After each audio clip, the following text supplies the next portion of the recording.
Bonjour.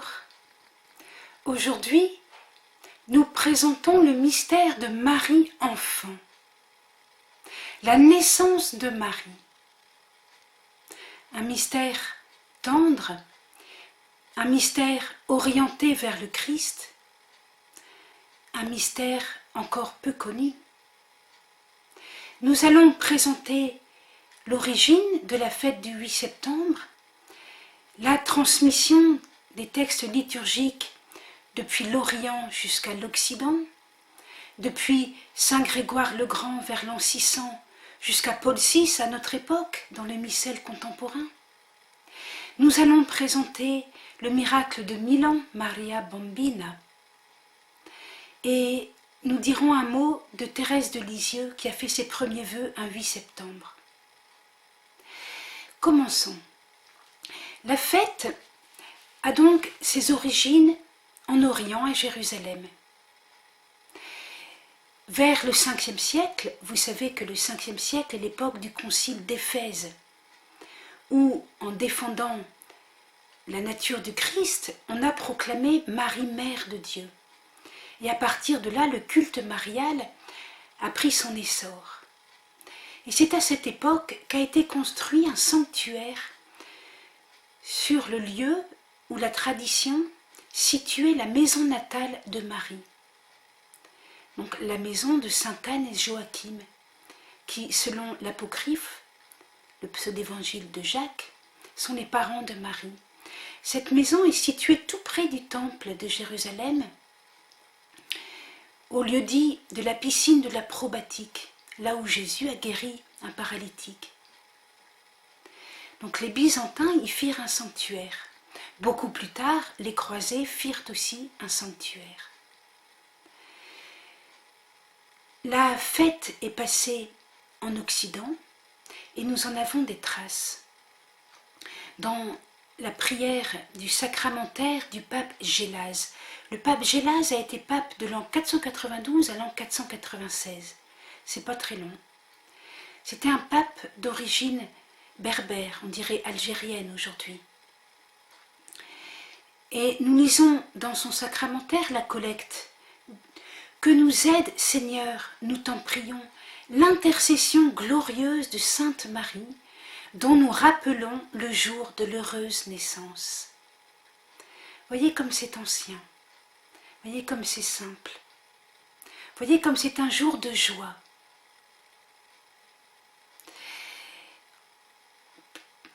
Maintenant, je vais faire un petit parallèle entre la prière contemporaine du missel de Paul VI et les prières anciennes.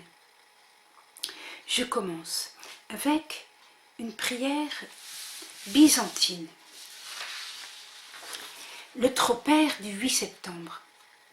Ta naissance, ô Mère de Dieu, voyez la trace du concile d'Éphèse, ta naissance, ô Mère de Dieu, annonça la joie à toute la terre. De toi, en effet, le soleil de justice s'est levé, le Christ notre Dieu. Voyez comme la poésie est belle, le Christ comme un soleil, le soleil de justice, et donc Marie comme l'aurore. Cette image du soleil de justice est présente dans l'antienne d'ouverture de la messe de Paul VI pour le 8 septembre. Célébrons avec joie la naissance de la Vierge Marie. Par elle nous est venu le soleil de justice, le Christ notre Dieu. Prière byzantine, prière catholique romaine de Paul VI, c'est quasiment les mêmes mots. Je continue. Ici, il n'y a pas de parallèle direct, mais je vais le lire. Le contaction. Par ta naissance, ô Immaculée, Joachim et Anne furent libérés de la honte de la stérilité, et Adam et Ève de la corruption de la mort. Ton peuple, racheté de l'esclavage des péchés, fête ta naissance en t'acclamant. La stérile enfante de la Mère de Dieu, la nourrice de notre vie. Je lis encore une strophe des Vêpres byzantines. Venez tous, vous les fidèles, vers la Vierge. Voici en effet que naît celle qui a été choisie. Celle qui a été choisie. Eh bien, on retrouve cela dans le missel de Paul VI. Prière eucharistique. C'est pourquoi nous voici rassemblés devant toi, donc toi, Père. Et dans la communion de toute l'Église, nous célébrons le jour de la naissance de la Vierge Marie que tu avais choisi. Voilà, le même thème. Alors, je passe un peu, je continue les vêpres byzantines. Elle naît et avec elle, le monde est restauré. Elle naît et l'Église s'enveloppe de sa splendeur. Elle est le temple saint, l'habitacle de la divinité, l'instrument virginal, la vraie chambre nuptiale où s'accomplit le prodige de l'union ineffable des natures qui se rejoignent en Christ, mystère parfait. Adorons le Christ, en glorifiant la naissance de la Vierge pure. Voyez, toujours comme les textes liturgiques sont à la fois très précis et poétiques, et centrés sur le Christ. À la messe, nous rendons grâce au Père et nous adorons le Christ. Mais nous fêtons Marie enfant et sa naissance. En Occident, nous avons déjà parlé du pape Gélase, mais nous pouvons parler du pape Grégoire le Grand. Il a été pape de l'an 590 à l'an 604. Et son sacramentaire est beaucoup plus développé que celui du pape Gélase. Alors, il y a une procession. Dans cette procession, on dit que par son intercession, l'intercession de Marie, nous sommes appréciés de toi, Dieu le Père, et protégés des dangers. C'est magnifique. À la messe, on dit ceci. Ô Seigneur, accorde les grâces célestes à tes serviteurs, puisque l'enfantement de la Vierge bienheureuse fut pour nous le commencement du salut, que la fête de sa nativité nous apporte un surcroît de paix. Eh bien, nous le retrouvons dans le missel de Paul VI. Missel de Paul VI, collecte, ouvre à tes serviteurs, Dieu très bon, les richesses de ta grâce, puisque la maternité de la Vierge Marie fut pour nous le commencement du salut, que la fête de sa nativité nous apporte un surcroît de paix. Et encore,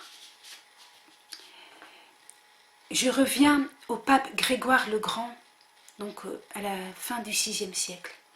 Que l'humanité de ton Fils unique nous sauve, ô Seigneur, lui qui en naissant de la Vierge ne diminua pas mais consacra la virginité de sa mère, en la solennité de sa nativité, qu'il nous délivre de nos péchés et te rende agréable notre offrande. Eh bien, c'est repris au Concile Vatican II, Lumen Gentium 57, quand on dit que en naissant de la Vierge, il ne diminua pas mais consacra la virginité de sa mère. Le Concile cite Léon le Grand, mais c'est déjà présent chez Saint Grégoire le Grand. Et c'est présent dans la liturgie de Paul VI. C'est intéressant les textes liturgiques, parce qu'on les répète tous les ans. Tandis que le Concile, on ne le lit pas souvent. Alors, la prière sur les offrandes de la messe de Paul VI pour le 8 septembre. Dans ton amour pour les hommes, que ton Fils unique vienne à notre secours, Seigneur, puisque sa naissance n'a pas altéré mais a consacré la virginité de sa mère, qu'il nous délivre aujourd'hui de nos péchés et te rende agréable cette offrande. J'ouvre une parenthèse sur la beauté de la messe. Voyez-vous, à la messe, au moment de la procession des offrandes, offrons nos intentions de prière qui n'ont pas été dites dans la prière universelle et offrons nous-mêmes notre vie. Si nous venons sans offrande, les mains vides, c'est dommage, nous passons à côté. Et là, elle nous disait, eh bien, que le Christ rende agréable cette offrande.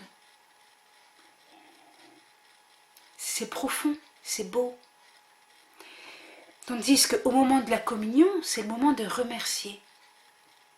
Alors on remercie parce que le Christ daigne s'unir à nous, et puis on remercie pour tout ce que le Christ a fait, et pour ce que le Christ a fait en Marie, et pour le don que Jésus nous fait de Marie. Jésus nous a donné sa mère quand il était au calvaire, et à chaque messe, de même. Et aujourd'hui, en la fête du 8 septembre, nous recevons Marie dans le mystère de son enfance. C'est très doux, c'est très joyeux, c'est plein de fraîcheur, c'est comme une rose en bouton, comme une fleur de lys. Je continue. Je dis un mot, donc nous avons fait le pape Gélase, Saint Grégoire le Grand, vers l'an 600. Nous avons montré que Paul VI, dans sa liturgie, reprenait ces traditions très anciennes, très anciennes. Mais entre Paul VI et Grégoire le Grand, il y a eu quelque chose de très joli qui s'est passé à Milan. Donc la fête de la nativité de Marie à Milan semble remonter au Xe siècle, donc vers l'an 950. Et il y a eu une cathédrale dédiée à Marie naissante, consacrée en 1572 par saint Charles Borromée à Milan. Et puis, autour de 1720, il y a eu une franciscaine qui s'est mise à faire des statuettes de cire représentant Marie enfant. Le début du XVIIIe siècle, c'est l'époque d'une dévotion très tendre envers l'enfance du Christ et l'enfance de Marie. Et puis un peu plus tard, les congrégations religieuses ont été interdites en Italie, ou du moins relativement persécutées, et ces statuettes se sont retrouvées dans un hôpital de Milan, où elles étaient offertes aux malades pour être embrassées. Et c'est ainsi qu'en 1884, donc bien longtemps après, et la statuette était bien vieille, et bien poussiéreuse, et bien jaunie, et bien flétrie, la statuette a été présentée à une jeune postulante, très gravement malade, presque mourante. Cette jeune postulante embrasse la statuette et un frémissement mystérieux, et la voilà qui guérit immédiatement, se lève et marche.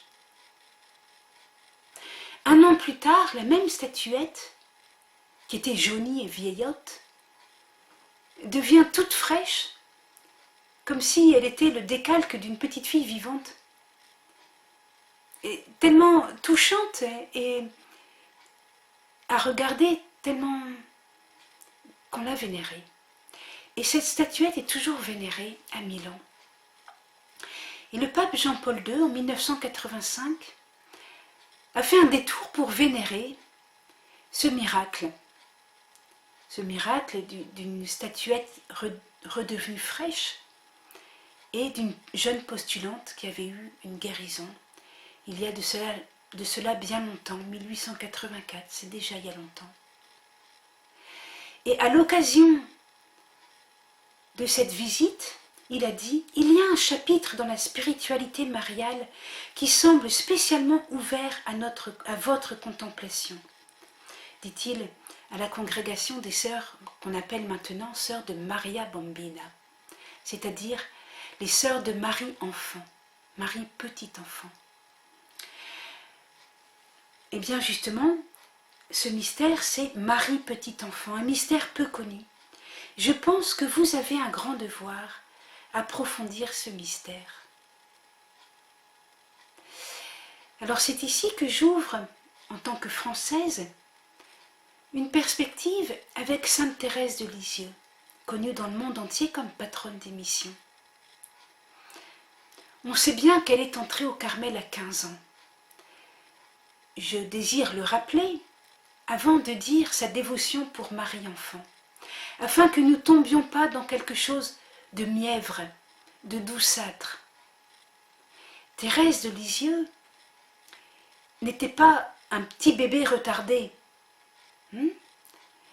Elle a quitté l'enfance avec la grâce de Noël. Elle a quitté une sensibilité trop sensible, trop enfantine, à la grâce de Noël. Ensuite, elle a été très forte de caractère. Elle a marché à pas de géant. Elle est allée voir son évêque, elle est même allée voir le pape avec son père. Et quand elle est entrée au Carmel, elle avait ses sœurs aînées. Mais elle s'est montrée très forte. Elle n'allait pas déranger sa sœur aînée qui était la supérieure. Et quand elle était de service, par exemple au réfectoire avec une autre de ses sœurs, elle ne lui parlait pas. Voyez-vous, elle était vraiment une carmélite, une âme de prière. Elle n'était pas le joujou de la communauté parce qu'elle était plus jeune. Vous comprenez? Maintenant qu'on a compris que Thérèse de Lisieux était une âme forte, nous comprenons à sa juste place sa dévotion à Marie-Enfant. Thérèse de Lisieux a fait ses premiers vœux, donc ses noces avec le Christ, qui est devenu en quelque sorte l'époux de son âme, un 8 septembre. Elle dit « Quelle belle fête ! Tout était paisible. » Et elle compare la paix qu'elle a ressentie au souffle d'un silence léger du prophète Élie sur le mont Horeb. Vous savez, dans l'Ancien Testament, Élie a entendu Dieu dans une brise légère. Alors elle ressentait cette paix. Et elle a dit ceci: quelle belle fête que la nativité de Marie pour devenir l'épouse de Jésus. C'était la petite Sainte Vierge d'un jour qui présentait sa petite fleur au petit Jésus. Ce jour-là, tout était petit, excepté les grâces et la paix que j'ai reçue. Je vous invite à rapprocher cette petitesse de l'humilité que j'ai commentée dans la vidéo sur Sainte Catherine de Sienne. Notre identité est en Dieu. La petitesse, c'est la grandeur de l'homme. L'homme qui se reconnaît petit reçoit la vie divine, il reçoit Dieu. Et c'est ce que dit Thérèse de Lisieux beaucoup plus tard, dans son manuscrit B à la fin. Je sens que si par impossible, elle parle au Seigneur, tu trouvais une âme plus faible, plus petite que la mienne, tu te plairais à la combler de faveurs plus grandes encore, si elle s'abandonnait avec une entière confiance à ta miséricorde infinie. Elle dit cela un 8 septembre, comme si elle percevait le mystère de Marie. Le mystère de Marie, mais c'est que c'est une âme qui, en un sens, est plus petite que Thérèse de Lisieux, plus abandonnée avec une entière confiance à sa miséricorde divine, bien que Marie soit immaculée, mais elle s'abandonne à l'amour de Dieu. Comprenez-vous cela? Et c'est pourquoi Marie a été comblée de faveurs plus grandes encore que celle dont Thérèse de Lisieux a été comblée. Comprenez-vous le sens de cette petitesse? C'est reconnaître que nous avons un Créateur. Et reconnaître que nous sommes petits, bien sûr que nous sommes petits. Et plus nous reconnaissons que nous sommes petits, et plus nous avons la foi avec un grand F, la vraie foi. La foi qui fait que nous sommes comblés de grâce, et que notre vie prend une dimension surnaturelle. Pas une dimension magique, une dimension surnaturelle. Avec notre Père Créateur. Voilà. Donc, je vous souhaite une belle fête du 8 septembre et je vous souhaite chaque jour de vivre un peu avec la grâce de Marie Enfant. Au revoir, à bientôt.